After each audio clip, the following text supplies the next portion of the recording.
এখানে আরেকটি অঙ্ক দেওয়া আছে যে 30 জন শ্রমিক কোনো কাজ 24 দিনে সম্পূর্ণ করতে পারে। কাজ শুরু করার পর 12 দিন পর 15 জন শ্রমিক চলে গেল, বাকি শ্রমিক কতদিনে কাজটি সম্পূর্ণ করবে? তো এই অঙ্কের টাইপের আরেকটি অঙ্ক আমি প্রশ্নের সমাধান দিয়েছি। তো এই প্রশ্নটি আমরা দুইভাবে করতে পারি, তার মধ্যে সহজ যেটি উপায় সেটার মাধ্যমে আমরা শিখব। তো 12 দিন, আর এখানে বলেছে যে 15 জন শ্রমিক চলে যায়, তাহলে এখানে মোট শ্রমিক কত ছিল? 30 জন। তাহলে বাকি শ্রমিক কত? বাকি শ্রমিক এখানে বাকি শ্রমিক 30 বিয়োগ 15, অর্থাৎ 15 জন, তাই না?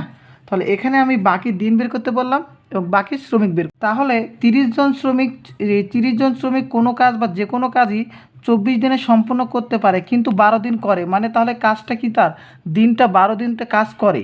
তাহলে এখানে 24 দিনে সম্পূর্ণ মধ্যে 12 দিনে কাজ করেছে, তাহলে আর 12 দিন থাকে। এই যে বাকি দিনটা আমরা পেয়েছিলাম, তাহলে এখানে লিখব 30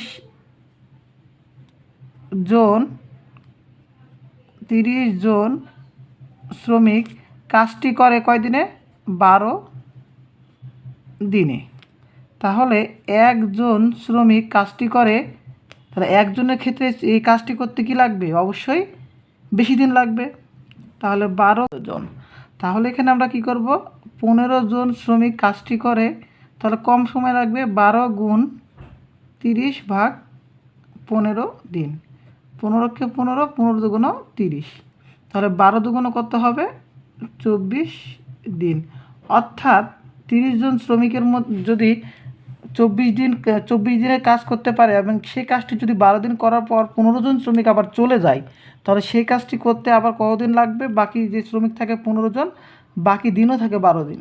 তাহলে এই কাজটি শ্রমিক চলে যাওয়ার পরে 24 দিনে সম্পূর্ণ করবে, অর্থাৎ উত্তর কত হবে? 24 দিন। আশা করি প্রশ্নের উত্তর বোঝা গিয়েছে।